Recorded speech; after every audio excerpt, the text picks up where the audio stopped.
Hello and welcome to the South American DPC, where I, Dan Offen, aka Mr. Big Jams, are joined by Bowie and Lelis, who are going to help me take through this upper division match between Hokori and BeastCoast. BeastCoast, I think, are in a bit of an interesting position now, having won 2 games to kick off the season, having won the regional tournament and come, I guess, a middling position in the league. They must be feeling this is time to prove themselves. Lelis, do you agree that they're in a pivotal moment of their season right now? Yeah, I mean, every one of these games are really important. I think they've been on a pretty good streak. Like, they won the regionals, and now, like, they're 2 already. They looked pretty shaky in the last season, I think. They weren't performing that well. I think they've been better, but I feel like they've got their groove back or something. Like, them and Thunder Predator, Thunder Awaken are, like, the best teams right now. Do you agree that they're fully groovy, Bowie? Yeah, I think so. Ever since the actual roster swap with Apple Kings, right, where they actually somehow I forgot the name. What is the Peruvian offlaner that they yeah, so he's coaching for BeastCoast now. I think ever since he started coaching them, they look much better. I'm not sure if it's just coincidence or not, but these Highmark players sometimes they have problems with coaches that they don't perceive as good as them. And maybe with Alki there, they're feeling more confident, and it shows. They're doing really well. They are doing well, but the 2 games they've won against Balrogs and the other team who briefly slipped my mind, those weren't top teams in this division necessarily. They're teams who are good, strong teams, but not necessarily people that we expected to ever beat BeastCoast. Do you think there's still some way they have to go to prove themselves that they're back on form? For sure. I think, generally speaking, BeastCoast, they, especially in the DPC, I think in lands, they sometimes look a little bit more consistent, but like they can easily just clown a little bit in a couple of games, just they're 10K goal behind, and somehow they find their way back just because they're really good. And if they don't take it really seriously, I think Hokori, they're definitely a team. They're kind of middle of the pack, in my opinion, but I think they have the talent to take this serious. They just need a good day, and maybe BeastCoast to not be playing 100%. I tuned into both those matches against Balrogs and Infinity, and they did look good, but they were playing almost from behind in quite a lot of it. It felt like they were really relying on their individual skill. Lelis, do you agree with that? Do you think they're maybe at the moment falling back on their personal strengths rather than necessarily gelling as a perfect team yet? It's kind of random. I think BeastCoast is such a random team sometimes. I feel like sometimes they play super well, sometimes they look really bad. But usually when they're playing, I don't know, like 60%, they're pretty good. I think the first match was them against Balrogs, right? It was like 2-1. It was the first match at DPC.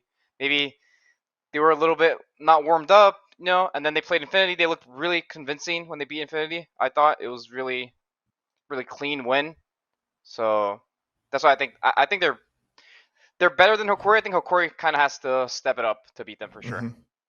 Let's roll into Hokori then. They're a strong team. What do they need to do to step up? What players need to really stand out for you, Lelis? I mean, this team is interesting because it has 2 Peruvians, 2 Brazilians, and it has Yuma. This guy's he's like all over the world or something. I don't know. He's like Peruvian, German, and he speaks English. So it is a very different team. I think I'm not sure what language they speak. If they speak in Spanish or they speak in English, but it'd be pretty interesting to see like how they mesh together. They've started pretty well, right? That means they won 1 series and they lost 1. They beat Infamous, was a pretty good win for them, right? It was like a middle of the pack team also from DPC, so they kind of guaranteed that win. But they got pretty crushed against Thunder Predator, which is the best team, right? Probably, I would say. Yeah. So, yeah. On Yuma, he's German/Nicaraguan. Do you know if Bowie or Lelis, do you know if he's living in South America at the moment? Because I know he's only ever played for South American or North American teams in my experience of him. I don't know. Yeah, I think they have plans, because I'm actually close friends with Analog, and he told me that they did have plans on everyone playing together, but I'm not sure if he's already with them or if, that's kind of like a long-term sort of thing for them.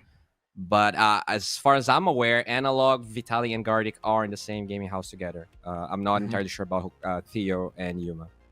Yuma was in. Oh yeah, yes. Yuma played in D2 Hustlers last season, and also briefly in a UK Dota stack, which I remember watching and casting.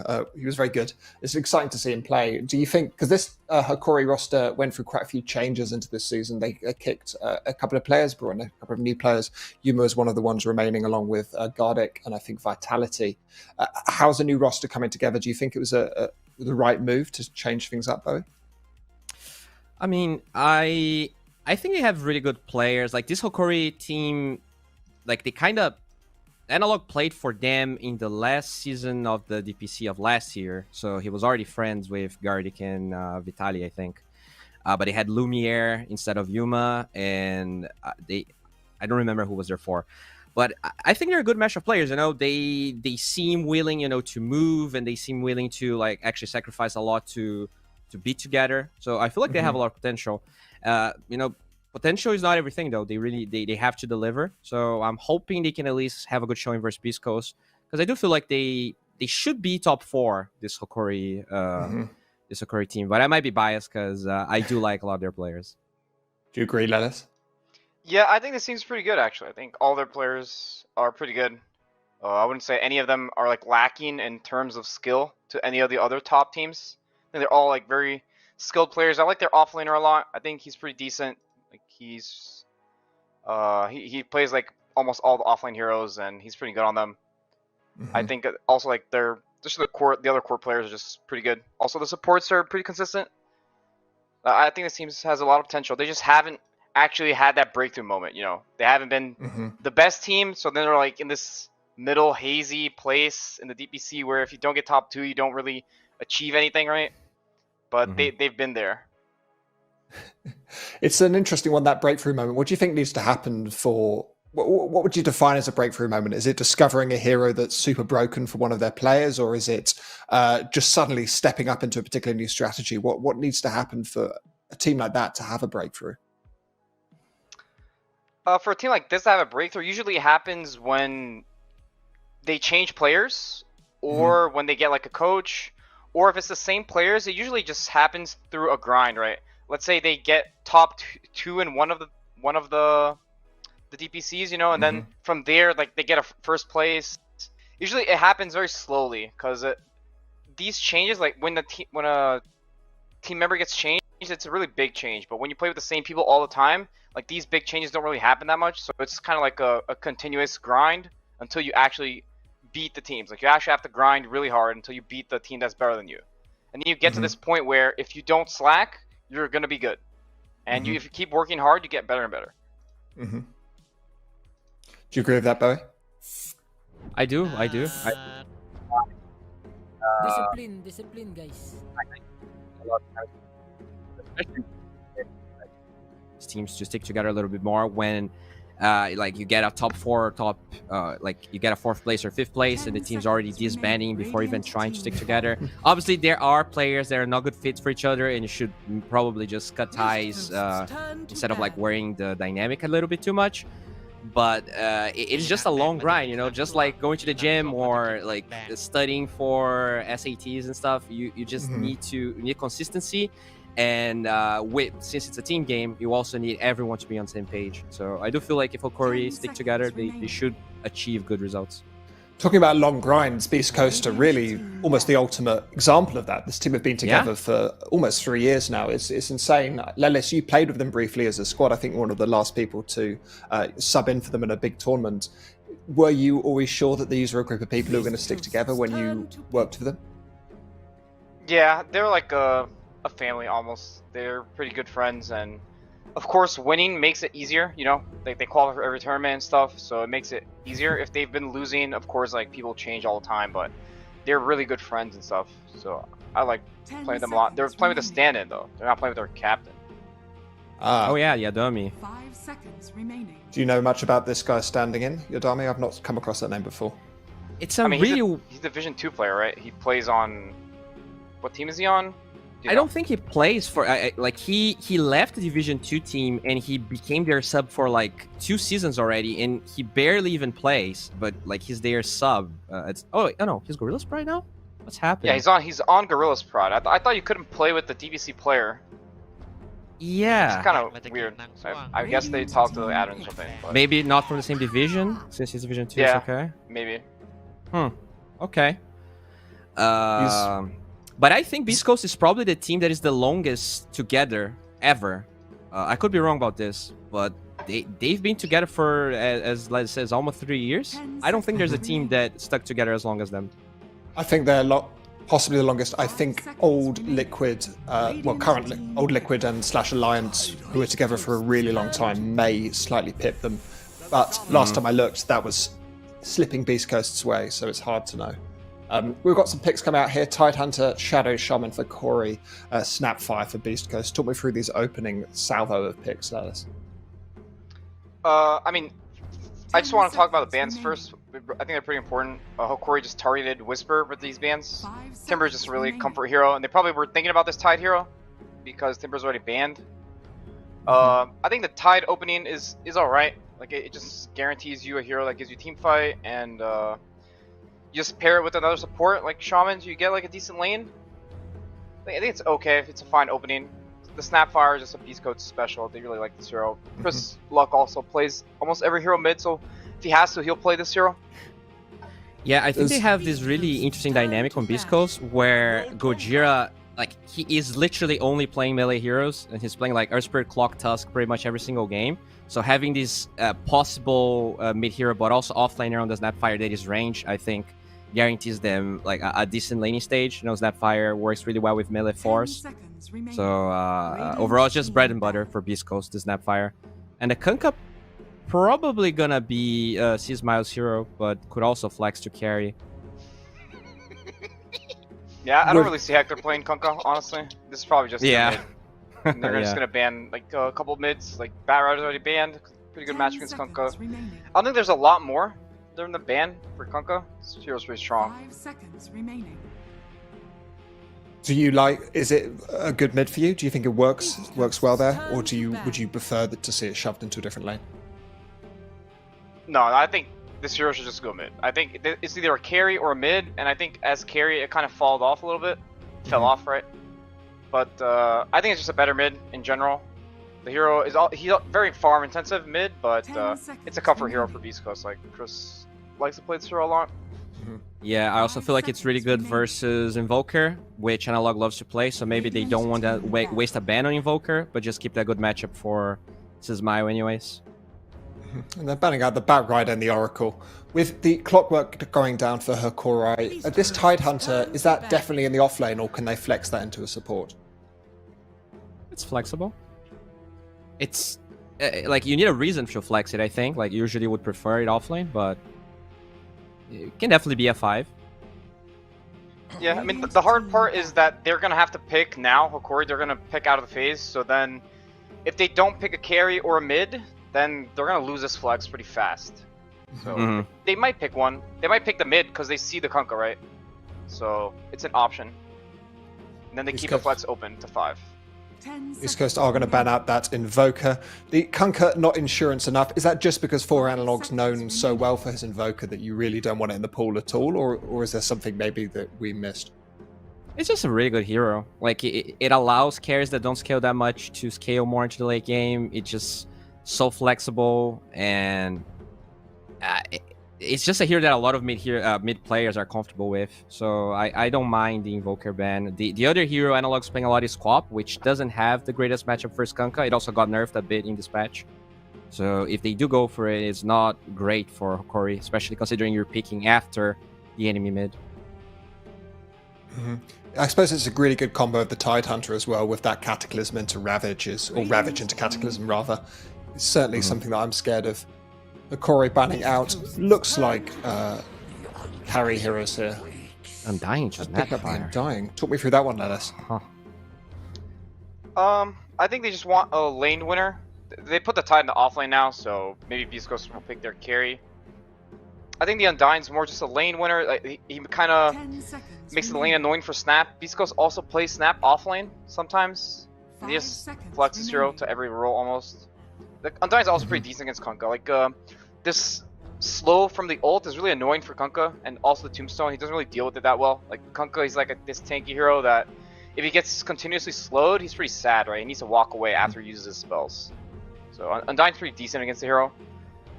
They don't see the offlane though. It's kind of concerning because then they can just counterpick this Undying. They can like, pick some Veno stuff, right? Whisper is a very good player, but these range heroes, they can just pick a range hero or something. Instead of going on Earth Spirits. It seems that's an unusual pick for me because that's now 3 strength heroes going into an Undying. What's That's the logic? BeastCoast, my friend. That's just I like don't care.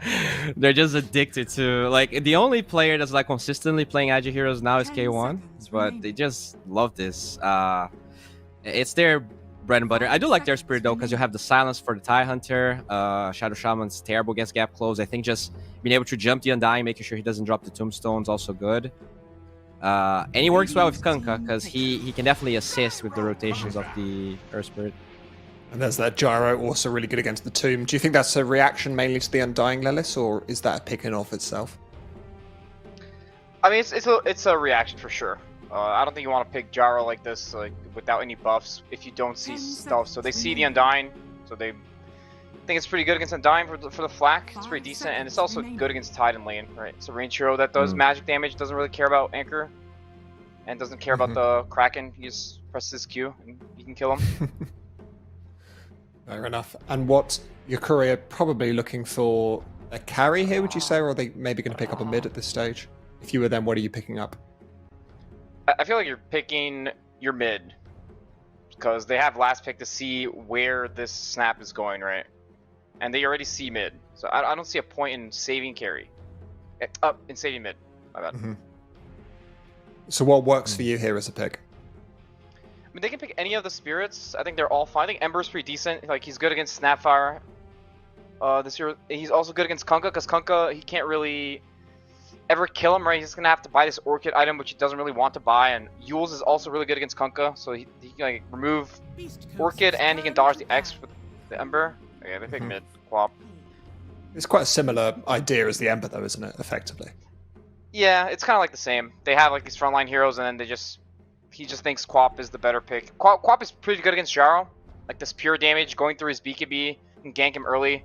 It's hard for Jaro to also like close the gap to Quap. He just runs away, blinks away. It's a super annoying matchup. 5 seconds remaining. It's such a dominant lane against the Kunkka as well. I play a lot of mid Kunkka, and I hate to come up against a Quap. It can be quite nasty. I think, yeah, it can go both ways, but with this Earth Spirit, I kind of fear a little bit for the Quap. I think there's a lot of catch for her. You have probably a game where Quap can't really play as greedy as she wants. Probably going to be forced into U-Scepter. You can survive the Kunkka, but it doesn't feel good as a Quap, especially after all the nerfs to the Shard, to the eggs. I'm sorry, to the Sonic Wave damage. But it's a hero that Analog's comfortable with. He played like 2 games already in this DPC, I think, so I don't mind. Not DPC, but like this month. He definitely enjoys playing Quap. BeastCoast banning out the Tiny there, presumably banning out remaining carries. It'd be mad not to. And Hokori probably looking to ban out. What would you expect Hokori looking to, what's the finisher here for BeastCoast that Hokori will want to quash? Okay, they're banning out Phantom Lancer. I think since they have so many bulky boys, I wouldn't mind seeing a Phoenix. Like, the Singer actually is playing a decent amount of Phoenix 5, which is not inherently a good 5, but with so many strength heroes, I wouldn't mind it. Don't know what Lelis thinks. But I think it's okay. It gives them team fight and stuff. They don't really have, I mean, they have catch, but they don't really have like stun lockdown that easy. It's kind of weird, like BeastCoast, they're flexing this Snapfire to 3 and this Gyro to 5 also, so they can also just pick a carry here. That's true. So it's just so annoying to draft against them, because they always do this stuff. Like, they just always flex these support to cores, and Whistler plays weird heroes. So they might, I think the Void ban is pretty good. Void is pretty decent against Tide and Quap. It seems like Hokori, I think the Gyro is definitely going into that 5 position, which doesn't not make sense to me. I think that's would be bad. 5 seconds remaining. But BeastCoast have a plethora of options available to them here. What would you take if you were drafting Bowie? Oh boy! First of all, I shouldn't be drafting, but if I was get rid there, of the mouse, that's what you'd do. I like the Phoenix because I know it's something that BeastCoast likes. I think Shadow Demon is still open, right? So could be a decent 5 here for Stinger. I think it's relatively good versus Tide. It's a save. But they go Abba instead. Which is a save, so you almost got there. Given you a couple more seconds, you would have said it. Lelis, Hokori, what are they looking to finish off this draft? What would you pick if that you were in the team? I think Dusa's pretty good. Looks like a pretty decent 10 Dusa game. seconds They don't remaining. really have that much to deal with Dusa. I think he's gonna be able to free farm. He's gonna win his lane and stuff. They also like playing it a lot. A lot of the carries are banned. Like a lot of the carries I see Yuma play are banned. So I mean, this a bad pick. It's also just another flex, right? Maybe Hector's gonna play this carry. Oh, You never know. That is true. It's but been a while, ma- but it's true. Maybe it's just a 5 and they're gonna play the Snapfire 3. But they are Mhm. flexing everything. Is he One thing regularly that I playing a noticed battle from- carries still? Because I don't think I've seen that from him. It's a Luna on Hokori, which makes sense to me. Yes, it is going to be the Hector Gyro. Yeah. Pretty much as expected there. Bowie, Yeah. why don't you talk me through this BeastCoast draft? What do you think it's aiming to achieve? I mean, what they love to do, I think they have solid lanes, right? You have the Snapfire with First Spirit. You have the Snapfire can lane by itself, but they do have kill potential, especially if they can separate the Undying or the Luna in the lane. You have rotation from First Spirit and Kunkka into the Quap. And at the same time, you just have this like a lot of catch and early like big game momentum where you can farm a lot with K1. He eventually gets BKB. And they, win the game in 35, 40 minutes. Mm-hmm. And Lelis, how about you? What are Hokori aiming to do in this game? They're probably looking just to group up with the Luna Tide, right? They have really strong 5-man. It's hard to fight into them, like especially the Tomb. So they want to play for objectives. They want to get the Luna BKB and then just 5-man all around the map, take every objective. So I think they also have good lanes. So I think Hokori's draft actually is better. But I think BeastCoast is just a better team, so they might just win. It's hard to say. Are Hokori on a bit of a timer? Do we need to see them really push in the first kind of 30 minutes of the game to close this out, or can they take this late, do you think? I think they can take it late. I think his skills Yeah. were well, like Tide, Refresher, like the Tomb will own. Luna will scale with items. Like this Luna Gyro matchup is fine for both. I don't think it favors one or the other. I think it might actually be a little bit Luna favored, but I think they scale fine. Yeah, it's pretty And Bowie? 50-50 in late game scaling, I think. But I agree. I feel like BeastCoast is the slightly better team. Hokori, they need to play a little bit better to take this, which they might be able to. This Undying is really kind of throwing me off, though. I feel like the Snapfire, picking each Snapfire could be a mistake, but maybe Guardy can show me otherwise. Okay, well, talking about throwing us off, I'm going to throw us off to our casters. It's Gary and Lacoste. Yeah, chuck it over here, Dan. Thank you very much. Here we are. Some interesting points brought up at the end of that panel as well, because my mind's going a million miles an hour with this Gyro against Luna, Tide and Kunkka, lots of farming and team fight on both sides.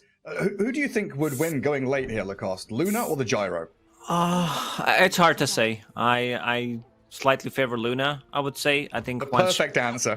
once I she don't gets know. once she gets the Scotty timing plus a shard, like when we were talking about the super late game, Gyro doesn't build into Scotty, so I think that's a big buff. And it also depends like how the team fights are going to be played out, but I am favoring Hokori's draft. I like what they got. Like seeing these heroes make Dota very easy to play. They have pretty much everything. They have pure damage, they have team fight, they have enough lockdown, they have good scaling abilities, and seems like they're going to be putting Luna on the top lane and they're going to run an aggressive tri lane. I like that. Undying in an aggressive tri lane plus Luna, this just feels really strong. I've been watching a lot of EU. This is something that gaming gladiators, they tend to do. They put Ace on a Tidehunter on the safe lane, and you're forced to make a rotation. Otherwise, K1 is not going to get any farm in this lane. And Shadow Shaman with the Luna Blessing is going to be hitting like a treant. He's going to have like 100 damage per hit on this Shadow Shaman. That's going to be insane. Yeah, strong lanes built up by Hokori. And already we'll have to see Gojira rotate through mid and potentially up towards top. I think, honestly, the biggest question around this game has to be K1 on this gyrocopter, because it looks like, and what Lelis was saying, that around the Yuma Luna with her BKB, with this Tide Ravage, the Serpent Wards, the Queen of Pain, all of that mid-game tempo, it's going to force K1 out of the jungle earlier. And usually we kind of see him just kind of sit there and farm. These are not the heroes that like Jaro really likes to play into. I want to see what his item build is going to be. Okay, we already have, it's K1, sorry, I forgot. It's going to be Power Treads into Aghanim Scepter straight away. A bit different from what I've seen lately from Gyros, going for Crystallis into BKB to be able to fight with the team. He might need to swap things around a little bit, especially if things don't go too well for him. But it's also K1, so he tends to farm a lot more than other people. Oh, Teolikor getting a double kill with Shaman. What a gamer. 2 couriers down.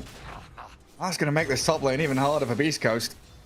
We do slowly see Gojira moving up on this Earth Spirit. It's been a long walk migrating to the top lane. Even with the boost of speed, he's super slow. Yeah. So far, though, no blood spill. Now, K1's on the aggressive in towards Gardic. Undying just turns with a big old decay. He's got 32 strength stolen already. A minute and a half into this game. Getting some big decays out there. Yeah, but they've also blocked the small camp, right? So no pulling from small or large camp. Gojira will unblock it. Oh, a lot of harassment coming out to K1 already. They need level 2. Once they hit level 2, having a Lucent Beam and also either a Soul Rip or a Tombstone, I think they get more value from the Soul Rip because there are more units, and also like the Tombstone dies out. Teolikor is in a pretty tough spot. Teolikor is actually dead. Well, he's got 6 stick and a Fairy Fire, which he uses before getting stunned. Theo still looking like he might be dying here, especially if K1 closes in, but he doesn't.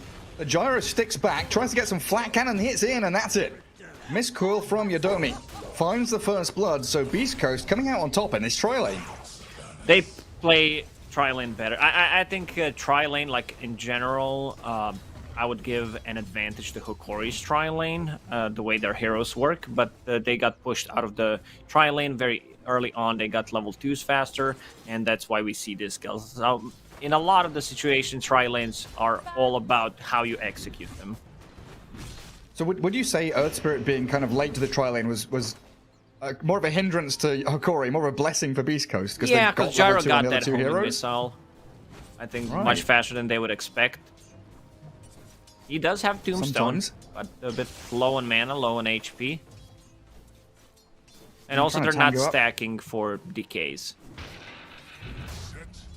Yeah, not anymore. After the first 32 he stole.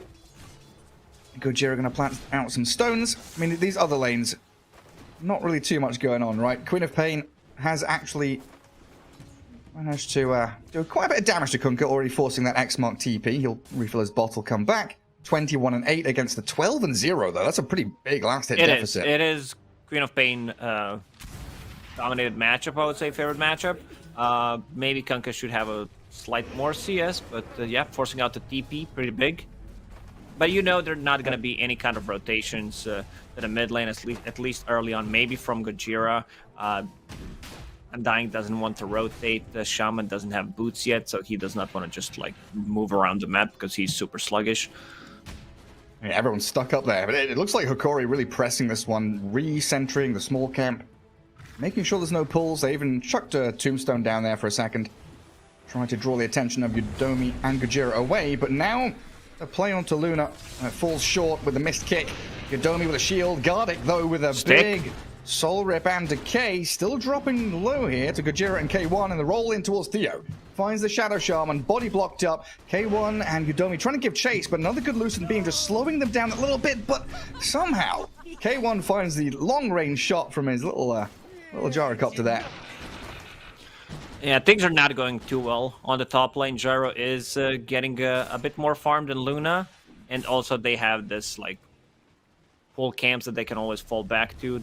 The one big one is blocked, the small one is unblocked as well. So a lot of these things, small things happening in Dota. Teolikor will TP mid, refill the bottle for Queen of Pain. Does have boots right now. He's still level 2 though. Yeah, and he's being hunted by Gojira, who got an Observer Ward on this high ground after the Radiant one was placed, and he's actually being shackled on the high ground mid-roll. Gojira's stuck here. Yuma's coming. There's a courier. There's a little Grieveling coming across as well. Gardic will find that as what looks like a cherry on the top of the kill of the Earth Spirit. Okay.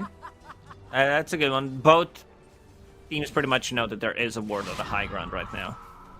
Kunkka mid lane. Queen of Pain about to hit level 6. Doesn't have much mana to work with, though. And maybe difficult, even with boots here, for Theo to get close enough to see Smile. See if there's any TPs to come in. It looks like Gojira is going to be walking mid. And they kill off Vitali. That's a solo kill. Whisper throws the kisses at the Tidehunter, gets a straight 1v1. Oh, I didn't even check the bottom lane. I was heavily focused on the top. 35 and 9 and 21 and 4 on this Tidehunter. Whisper getting a solo kill on top of it. That's a great start for your Snapfire. And we've seen Whisper play a lot of this Snap recently. Like this season, I think he's played it 3-4 times. This like is the panel was saying, special. It's their flex pick. They can play it on the mid lane. They can play it as a 4-5. But most recently, I've seen them play this only on the off lane, and it works out really well. And he goes for like this scaling item build. He's going for power treads, and he went for Lil Shredder, which is something that I think surprised this Tidehunter in the lane. He does have regen, he does have this Kraken, but it's a lot of damage, especially once it's maxed out. Absolutely is. Yeah, we've seen Whisper go for that kind of treads, Blink Dagger, BKB Daedalus. Yeah, plus a shard. Shard is a key in that Blink build. A good roll. Gojira finds Theo again. Shadow Shaman, pretty slow hero. Maybe can kill himself to the creeps, but not going to happen under the watch of K1. There's a pull from the Radiant though, so still dragging this lane away from that dire tower, giving Luna a little bit more freedom to farm under her own. Not too far behind the Gyro and farm. But the battle of warding has been intense in this top lane. I think it's like 6 or 7 sentries from the Dire team, 4 from the Radiant. They've had observers everywhere. The battle continues. And even going mid as well. Sentry kills the observer, but the boat comes to save Smile from the shackles for a sec. And now the roll. Gojira sets up for a 2-man torrent. Beautifully done. Smile thankful that he does have this Earth Spirit, and like Bowie was saying, Earth Spirit's so good at rolling into this mid lane to help the Kunkka against the Queen of Pain matchup. Yeah, you do have a setup with X marks the spot. Shaman. Kisses bottom. Ravage as well. Vitali, he cancels the kisses this time. And Queen of Pain's rotation should surely... Oh, the TP, no that's mana. a good one. Whispers out. He's home and... Oh, no! It was too slow. Like, this wasn't even close. Oh. He had Clarity up and running on him, but didn't have enough mana to pop it. Yeah, Snapfire would most definitely die there, but a bit slow rotation or not enough mana. All these things tend to add up in Dota. Like top lane, Luna, she will not be able to play the top lane anymore. I think in the next minute she needs to get out, especially because they've seen the rotations. They know that Queen of Pain cannot TP rotate to help her out, so she's gonna be in some trouble, especially if they bring the Earth Spirit to the top lane. But Whisper's such a baller, he didn't even TP home. He went back to his tower, salving up, he's got Soul Ring, he's still in lane. What a guy. Gardic also died mid to see Smile and gave his tombstone away, so Kunkka getting a nice boost to cash there. Currently sat in second place just behind the Gyro, so even in this Queen of Pain matchup, Kunkka has about 4k net worth 9 minutes in. He's been farming the jungle. They also have the stacks. Smile will take those stacks for himself, pops the DD. Oh god, look at his farm. Delicious. Yeah, some neutral items as well. They're looking to contest this. They're looking to die here, I would say. I think you might be right. It's a good high ground tomb. Gardic, he's moving in, but that boat landing means Yodomi's been saved. Will survive thanks to raindrops in his wand. And now Gojira looking for analog, blinking. Why is it 7 seconds on cooldown? K1's coming. They've got a roll to stun him, and the cleave. Whacking away that Queen of Pain off the back of a zombie. And it's really not looking good for Hokori early days here. 10 minutes in, it's 8-1. Is under attack. Yeah, I mean, they try to climb the high ground. They do have a ward on the hill. Let's see if that gets devorded. A bit sus move there. trying to kill Kunkka, who has a boat, has double damage with 2 supports plus Queen of Pain, who did not have Sonic Wave. There's just not enough damage to bring him down, and not enough lockdown. Like, that was a Shaman who's level 4. So what do they do to get levels? Like, you want that Serpent Wards up to push towers and claim objectives. Is it just smoke? Yeah, okay, yeah. They hit the smoke button. Try and reclaim something. Some semblance of control here. Sonic Wave is ready. Go for Whisper again? It's a good pickup. BeastCoast... They could potentially also like try to get the tower, not the most important tower on the bottom with the snakes, but it will do. They do have a Sonic Wave up again. This time he's not escaping, He needs right? to drop him. Surely not. Even with the boat coming in, yeah, the Sonic Wave clears him up. They throw 2 ultis at Whisper. Sea-Smile has rotated down here and used his boat defensively, but it doesn't look like we'll get any trade as BeastCoast just let it happen. 3 ultis for the price of Whisper. Get something else done elsewhere on the map. They see heroes TPing. They do have a ward on the lane, so he needs to drop those wards to be able to get the kill. And they also use Sonic Wave and Ravage. I can't blame them. Also seeing Kunkka with the Arcane Rune in the bottle. They had to go quick in and out. Well, they're going to clear up the Serpent Wards. Tons of money. Going to Yodomi and Sea-Smile. All cleared up. And Whisper straight back down into his lane. Oh, he's kissing. He's chucking lava at Theo, and he's got this kill. Lines it up. Takes down the Shadow Shaman. Spots Vitali in the trees as well. Ty does have a TP, but he's not using it. Hood, +4 stick charges. He's pretty tanky with level 3 Kraken Shell. And it looks like he's going to try and wander away from BeastCoast as they traipse through the jungle chasing him. And Whisper already used the cookie. No stuns. Torrent a little too late. X mark out of range. Good attempt, but better TP. And while this is happening, K1 continues to farm the jungle, clearing some stacks, getting closer to his Aghanim Scepter. This Kunkka is pretty damn big. And look what he's doing with the courier. His courier is sitting here. He does not want to show it. He does not want to reveal his item. And then they're going to smoke and probably try to kill Queen of Pain or try to get a kill on Luna. Oh, that Orchid is huge. He didn't show anything there, so they don't know, like, oh, what is he doing? Is he going Shadowlit? Is he going BKB? What does he have? Brown boots only? But this is a good pickup. Now, here we go. And there's the X, the boat, the silence, everything onto the Queen of Pain. Take her down with a cookie and a little shredder. Now chase for more if you can find them, because Luma's on half HP. Magnetized from Gojira, tags onto Gardic and Yuma's Luna, and a roll, well, it's tanked by the Tide. A double kill for Whisper. Vitali, no Ravage for 10 more seconds. So they're just going to have to reset and chill for a bit. Yuma there, very thankful, though, that the Tide got in the way of all that. Could quite easily have been rolled upon. Yeah, they might need to back off right now. Maybe lose, like, a hero. Vitali does have Ravage, but where's the follow-up? They need more people. Mortimer's Kisses. This is a good combo. X marks the spot into Kisses. From a distance, they can't close the gap. They can't, like, they don't have anyone to jump people at the moment. So Snapfire ulti, especially with the Blink Dagger, she can position herself in the trees, and you know the ulti is going to go off. Another smoke from BeastCoast. Both teams using the scan, while K1 continues to farm up. Like, look at how much his net worth skyrocketed just by clearing the Ancients and after picking up that Aghanim Scepter. Yeah, it's like Gojira here has a checklist of things, and it's basically, is Quap showing on the map? If no, go find her. Analogs, got to be incredibly careful until that BKB comes up, because this is happening. X-Mark boat yet again, Kisses. Chucks it onto that Quap. Silence the next, the whole shebang. Sea-Smile under some zombies here. Taking some damage and ravaged up as well. It's good stun out from Vitali, even catching the Abaddon too. And he just pops his borrowed time and walks it back. So both mid laners traded out there, but you've got to say, with Tomb and Ravage going down, big ultis used up by Hokori.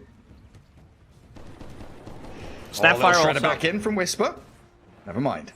Whisper used Mortimer's Kisses with the Arcane, so once Kunkka is out, I feel like they should try to take this mid tower. It's half HP, they know there's no Ravage, there is no Eclipse, even though Eclipse doesn't deal that much damage, 2 points in Loosen Beam at the moment, but yeah, I feel like they should try to force it. Their tower damage is a bit limited unless Gyrocopter joins, so they need to get a kill before they don't have the heroes to just go in and siege the towers. I really do want to hammer this home and say that BeastCoast are literally playing 4v5. Yes. For the past 10 minutes, they are playing 4v5 because Gyro is just farming jungle. Luna was also farming. Like, she joined this fight because they had the tier 1 tower still, and she was in the triangle. But yeah, it definitely is 4 versus 5. Oh, Theo. Shackling up Yudomi. He's still got borrowed time if he wants to use it. Opting to hold out for a sec as the homing missile connects, and now Whisper's here, minus armor galore, and C-Smile also, helped out by Gojira, kills Gareth up in the top lane. Now, I was a bit, maybe not worried, but I was definitely, curious to see how K1 would play this Gyro, if he would play more actively early on, as, like you said, we've seen with that crit BKB build. But he's absolutely gone for it this game. Yasha, Aghanims, BKB Q'd, he's getting close to ready. He has his own style of playing Dota. I respect that because his farming patterns, how he manages... like, there's one game that we were casting previous season, and he got ganked like 3 or 4 times. He was basically 0 and 4, I think, in 5 minutes, and 15 minutes, and he's the most farm hero in the game. It's just insane what this guy does. Team does allow this to happen because they do stack for him. They keep enemies very occupied with all their rotations. They're using a lot of early smokes to be able to get him that advantage that he needs. I'm worried for Hokori. Once there's a BKB on Gyrocopter and BKB on a Kunkka, they have no damage that goes through BKB other than Sonic Wave, which is good. The pushback is good. Hype it up, Gary. Well, yeah, I mean, they've gone on C-Smile here, but BeastCoast are so quick to react. They've got a 2-man torrent up, and those kisses landing zone them out as Whisper blinks in. Takes down Gardic. Now we can focus on Serpent Wards, on everyone else. I do lose Gojira's Earth Spirit, but they don't get the kill on the Kunkka, and that's the biggest thing. Using up your Serpent Wards like that doesn't feel particularly good, nor the Eclipse that Luna spent as well. And the BKB timing that I mentioned, like they cannot fight into that. They need to be the ones jumping. Tidehunter not going for the Blink Dagger, so they have a very hard time initiating the fights. Abba, I don't think they're getting that kill. He's holding it. There we go. Easy as you like. Yeah, it's like the old boomer saying, you know, do what you love or you'll never work a day in your life. K1, it's easy for him, just farms creeps all the time, but he does have 4 butlers. Like you say, you know, walking around, stacking, creating space, making his life incredibly easy. And he doesn't buy any consumables like that. Just doesn't buy. If, you know, maybe someone from the base will show up, get the clarity or 2 up and running on him, but he definitely refuses to buy items that, you know, don't go into net worth. Wouldn't dare be caught buying consumables. Mid lane, they're catching Vitali. Don't stun him up with the Axe Torrent, but that Tombstone, again, very early from Gardic and focused down by Yudomi. It is still pumping zombies out left and right, and a 4-man Ravage from Vitali. They'll focus Yudomi now to see Saul with a big Sonic Wave. Onto Whisper as well. They'll take down the Snapfire, and that Tomb is still going. The Loosen Beam. Stun C-Smile, mid-TP. Now this time they got their ultis and their team fight spot on with that Luna BKB. Ignore this tier 1 tower, go straight into Roche, but they do have more than enough damage from the Lunar Blessing. And yeah, they're gonna go for it. I respect that. These are the type of fights that I expected Hokori to do with their lineup. But yeah, still a bit surprised BeastCoast decided to take the fight. Kunkka was 100 gold off BKB. Abaddon was there, they tried to save him, he didn't have ulti ready. So, you know, chain of events that sometimes happen in Dota. Save your buddy syndrome, as we like to call it. Yeah, they got pretty focused on trying to kill that Tombstone, but Soul Rips and all that kept it alive. Yeah, you see here, Yudomi's like, come on guys, kill the Tombstone. Soul Rip heal, then the Ravage, baiting in Whisper. And a great Sonic Wave from Analog. K1 showed up as well, didn't notice that. Yeah, cool down, then runs away to go farm, right?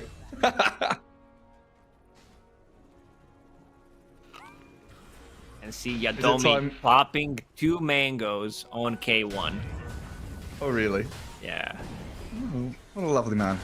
He's got Holy Locket as well, so 21 charges for him too. Vitali's Hood, saving him from some of this magic damage, but with Whisper's Kisses, they'll not only find the Tide, but the Undying as well, and a killing spree for K1. You've got Luna with Aegis, but losing 2 heroes there and a Tombstone means BeastCoast have free reign of that mid lane, tier 1 and the triangle. Are fortified.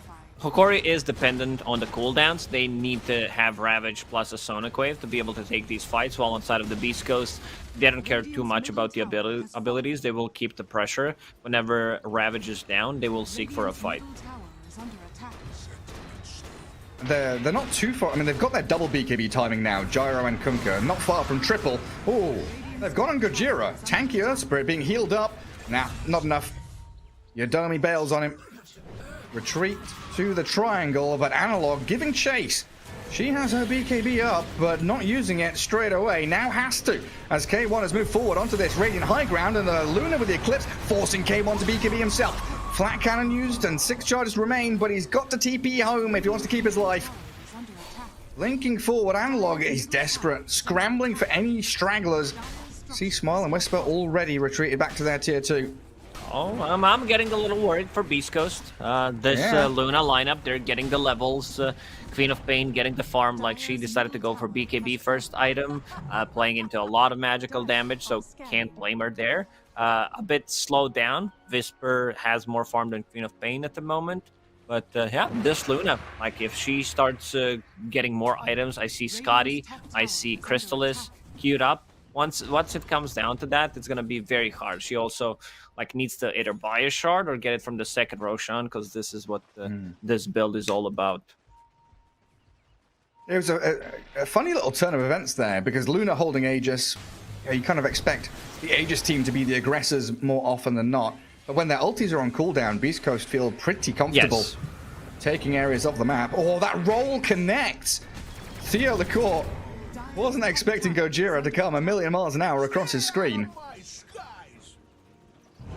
And in situations like this, when you lose one hero, Hokori don't have that full 5-man strength, the squad that they need to take team fights against BeastCoast. Radiant's bottom tower is under So they split the map. Radiant structures are fortified. Spread wide across 3 lanes. Are fortified. Under dire vision every step of the way, though. Tidehunter All the way about to from mid to finish bot. Ags. He's gonna TP in. Ravage is available. Oh, good Tombstone placement. Oh, it's great. Yadomi just getting shredded. Has to borrow time to save himself. The tower has fallen. Now, does K1 want to BKB TP, or are they going to try and bait a fight around this? Because Vitali being slammed by these Mortimer's Kisses, and K1's BKB TP now comes out. Oh, Still the Scanner alive. Blast isn't enough. Ravage Whisper, him. can he get the kill? No, he's getting baited in. Unfortunate for the Snapfire, now surrounded by Hokori members. 2 kills for them as BeastCoast trying to smart boat with a silence on him. Ooh, yeah, he had 100 torrent damage. That talent doing the work. I thought he was gonna Ravage him there just for the sake of doing it, but yeah, they didn't use the Ravage, they didn't use the Eclipse, so they can go in and take a fight. There's still what 40 seconds. I'm not sure if they have like enough, but take the next fight. But they will definitely, you know, try to use this Ravage. Aghanim Scepter is done. Once Ags is done, plus Shard and Luna, this is gonna be like so much damage on the ground that you can't even do anything about that, and it synergizes nicely. Yeah, all that minus armor, super good. Who have they got in the river? Yadomi shields himself. Again, just trying to hold borrow time until the last second, knowing that nukes are coming eventually. But with the shackles latching him in place. Hokori 5-man, moving around the map, knowing they're strong, and like Lelis was saying, relying on these cooldowns and the strength of the Luna to try these objectives as the tier 1 bottom is pinged out. Yeah. It says 6k gold lead for BeastCoast on the screen. Is that right? If I didn't see it, I would say, you know, max 1k gold lead for Hokori. That would be my estimate of the game. Oh, wow. Yeah, what is it? 43k for Hokori, 49 for BeastCoast. Definitely not wrong. Sea Smile grabbing the Tide Hunter. Age-old duel between the Seafarer and the Beast of the Ocean as he ravages 3 of them. Focus Gojira, Earth Spirit down. Sea Smile has the BKB as does K1. Big Sonic now, Tide again. is on the target you want to go for. The Sonic Wave does so much damage, but look at Whisper come in. He's blown up too. Yuma's trying to stand his ground on this Luna. Now onto Sea Smile. Akunka dropping. The Glaives are bouncing out. And Hokori, they do get some big kills here as Whisper's left stranded by his team. Shadow these Shaman Sonic bought waves. back for that, but yeah. They've it's been quite on a pain. point. The pushback, this is great. Like having Sonic Wave that goes through BKB. This is what Queen of Pain needs to do in these fights. Try to push them back while their BKBs are active, not try to like save it and try to find a good angle because like they have 3 cores with the BKBs. Yuma did use ulti.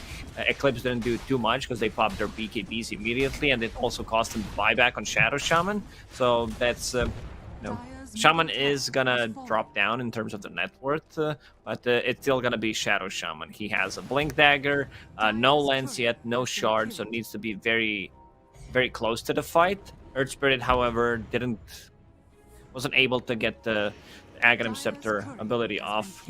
He was really close to it, but yeah, they just bursted him. And now on the bottom lane, K1 pushing. Yeah, just pushing up to tier 3. Yeah, this needs to be punished. There we go. They're gonna try it. Yodomi is here though. Oh, Theolical taking so much damage. Good soul rip though. Theo surviving through the onslaught, but in comes the Tide. They've got that long range AoE gush. K1 has to BKB TP. So I'll take Yodomi. Good setup from Theo, getting the tips he deserves. So what's the window now? 20-second Sonic Wave, 40 Ravage, 30 Tombstone, 30 Serpent Wards. It doesn't feel like BeastCoast are ready to fight in the next 30 seconds or so. Hokori will have everything ready. Yeah, they will have Ravage in 30, as you said. I see Tide Hunter going for Heaven's Halberd. It's a great item against the Gyro. I would love to see a refresher instead of that. Having a refresher, because they can't burst him. There is not a single hero that Tide Hunter is afraid of. They can't break him. No one has Silver Edge in this game, so he will get the Ravage off, and he is super tanky. They also found the Blast Strike. Never mind, it's the BeastCoast. But yeah, he's very survivable. Also, Undying can provide some of the heals with the Hollow Locket and the Soul Rip, which we've seen used on the Shadow Shaman very efficiently a moment ago. So yeah, I would definitely love to see a refresher queued up on this Tide. Yeah, it also could be huge, especially... Yeah, level 20, Gush Armor, all his talents synergizes nicely with the Aghanim Scepter, and Luna has that Crystallis, has that Scotty. I wouldn't mind seeing her pick up her own shard instead of just waiting for Roche to drop it, even though Roche is alive. Well, Yodomi doing what Position 5 Abaddons do so well, standing forward in front of his carry while K1 farms and giving his life for his cause. Roshan's alive though. Hokori have to deal with that bottom lane, a bit of pruning to do on the lane management side of things. But it looks like they definitely want to go into that top jungle, get maybe a bit of vision down, and then a concerted effort into the Roche pit. Gunka has full Ags about to be finished, but his courier is dead. He's not going to have it for the fight. If they go inside the pit, they will need to stall a little bit until Gunka gets it. Yeah, they've started Roshan already. 10 seconds still for that Abaddon to come up, and it looks like K1 bottom being toyed with by the Queen of Pain. They do So drop Queen the of Pain shows Tombstone. bot. She shows BeastCoast- bottom and goes immediately to connect with the team. So I like that. This is going to be a Roche, so Luna doesn't have to buy shard for herself. Instant smoke. Smoke and smoke action. Let's see the damage coming up from the Luna and Tide Hunter's Gush. Also, I would love to see... Yeah, he does have... Ravage. Yeah, with the Blink Dagger, it's going to be much easier for him to initiate, and here we go. And there's the spot. Straight in, 3-man Ravage. They catch K1 on the very edge of it, but Earth Spirit turns himself into a statue and just slides away. Now we go back in with K1, Flat Cannon, Rocket Barrage going. Trying to focus him down, but the Sonic Wave once more connects onto all the cores. They kill K1, and BeastCoast really just didn't stand a chance with Hokori having that high ground advantage. It's too much damage coming out from the Luna right now. Whisper. They don't have anything to stop the TP with. Someone's eventually gonna get tired of it, and will buy a Basher. I feel like yeah, good initiation from Tidehunter. Even though there is Abba, who has been historically very good against the counter initiation, pops the ult immediately, shields Earth Spirit, who pops the Remnant on himself, gets out of the fight. But yeah, he's already half HP, needs to be very careful how he approaches. And there's a lot of right-click damage coming out. And these Sonic Waves, they've been really on point. Oh, they've been superb. Gojira trying to do a little bit of backstabbing action there, trying to cut waves, de-ward deep. Hokori, we're ready for him. Yeah, outside of the tri-lane really was the only real disappointment for Hokori. 10 minutes onwards, the past 20 minutes of this game have been superb. Getting both Roshans, winning all the team fights. BeastCoast only now losing that net worth advantage they've had the entire game, as it goes to about 1k in the hands of Hokori. We do have a bit more of a window here now, though, with Ravage on cooldown. So maybe BeastCoast want to force something. They're all grouped up together, but high ground vision is here for Hokori. They see the angles of attack. They know where C-Smile is. And he starts with an X-Mark Torrent, kisses on to the Undying. Try and kill him before the Tombstone comes, and they've done so. Now, with a Magnetize on the Tidehunter, Analog, he's trying to save his Tide. Oh, that damage from the Queen of Pain just right-clicking. The minus armor allows the Queen of Pain to do so much right-click damage. Theo the Core does fall, but inside the Serpent Walls, the Abaddon follows the rest of his squad to the grave, and K1, bailing back towards Fountain, has to BKB to Jot. Oh, man, just dodging a Shadow Strike.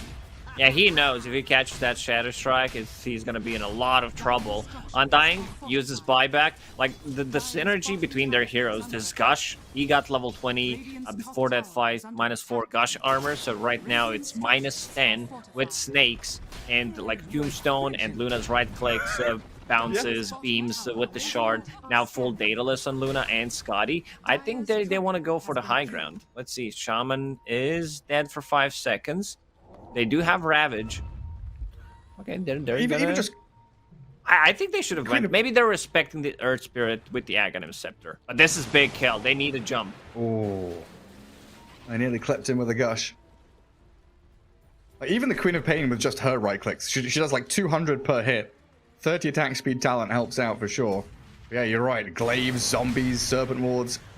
Everything buffed up by this Tide Ags, which has been a great grab. And then... heading into Refresher next, as you wanted. See, Smile. Another BKB TP. I'm getting tired of seeing this, Gary. I don't know about you. Who buys it, though? Shadow Shaman Basher? Luna, definitely not gonna buy it. The Queen of Pain, you know, maybe eventually if it comes down to the split pushing, because other heroes are definitely not gonna buy it. Tide does finish off the Heaven's Halberd first, so he's gonna have even more survivability. Gyro needs to be very careful if he uses the disarm on him, and Gyro needs to pop a BKB. This is like very good. It's also Heaven's Halberd against a range hero. Gyro still deals damage through the flak cannon, side gunner, but you know, doesn't want to be in that position where he's forced to BKB and not deal damage during the Heaven's Halberd. Good positioning from Vitali. Yeah, I mean, the entirety of Hokori here just ready to clear out the waves, make sure that C-Smile doesn't get any nonsense in that mid lane, while the rest of them push out top. And we have seen similar game states from BeastCoast throughout the seasons. Well, they are behind a little bit, and they resort to this split-pushing macro game, which they are very good at. But in the next 5 minutes or so, you can absolutely see Hokori knocking on the door of the high ground and actually forcing BeastCoast to continue taking these fights, which they are so disadvantaged in. Someone's going to come bot for Whisper. What was that? Was that X-Mark on Theo? Yeah, they catch the Shadow Shaman, who tried to TP bottom. Now, the kick of himself rolling across Garlic. Tombstone's on the high ground, but there's no one left here from Hokori to actually battle around it. Drifting this Undying around with X-Marks and kicks. And there's the gem giving that vision up high ground to kill off the tomb and the ward. This bottom lane has been pain in the ass for Hokori. Yeah, They need it to has. get this one pushed out. Maybe set up a Tinker Ward, put the one on the high ground as well near the outpost to be able to get the jump. But Abba, Yadomi, he's playing this type of a game where he is going to escort whoever is pushing bottom and will trade a kill. He was just going to die for whoever is bottom. Yeah, just traipsing around near his gyro or his snapfire. Well, C-Smile trades a bracer out for a refresher. Buyback-wise, yeah, doesn't have it, so he's bought out for that. Gyro also buying out to finish off. Or did he finish off Satanic? He's got No, Silver he's Edge going for queued Silver up. Edge. He wants to be able to break the tide, and they lock him down. They do have silences. They do have enough stuns. I'm just not a big fan of this Manta style in Gyro. I don't think it does anything, especially against what they got. These illusions, they die immediately from loosened beams, from Gush.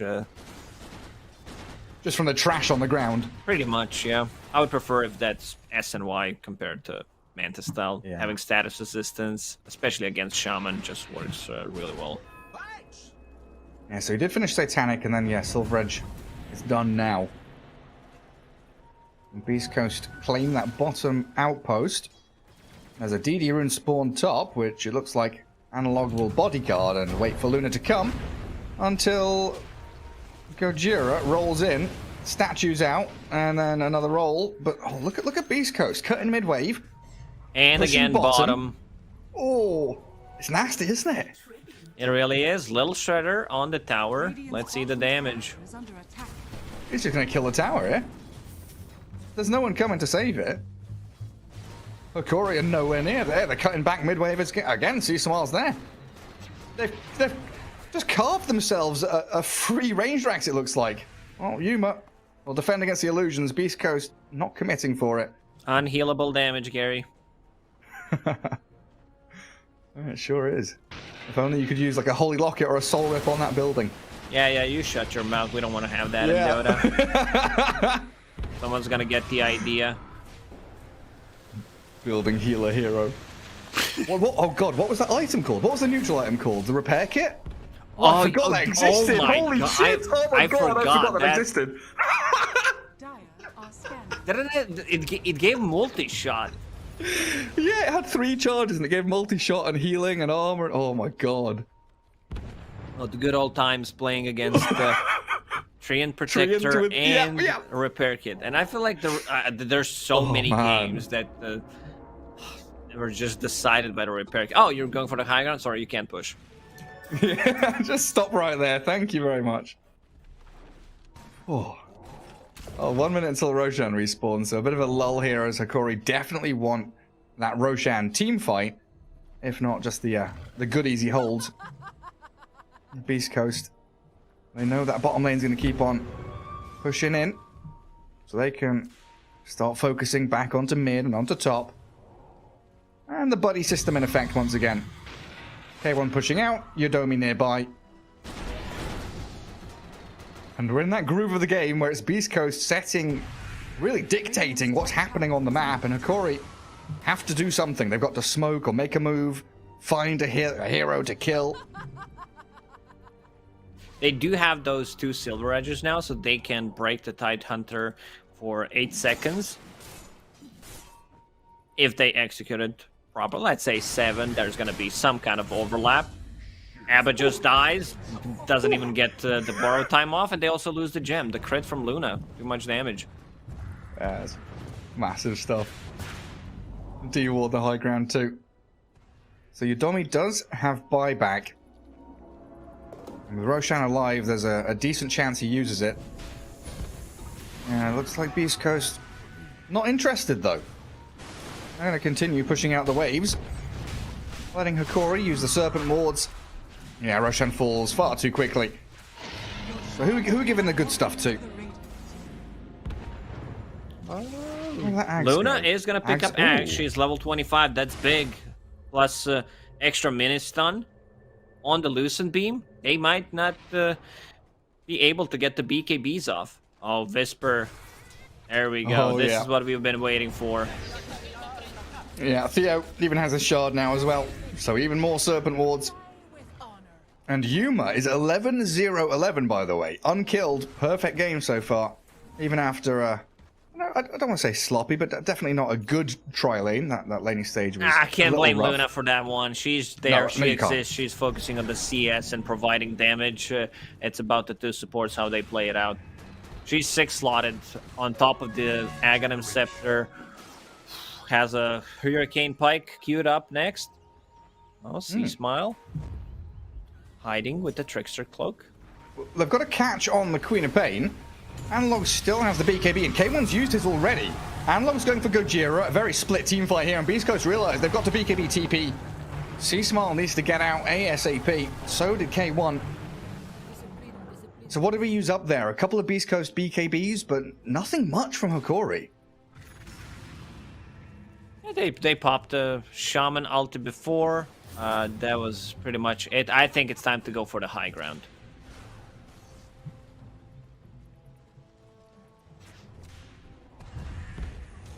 Up we go.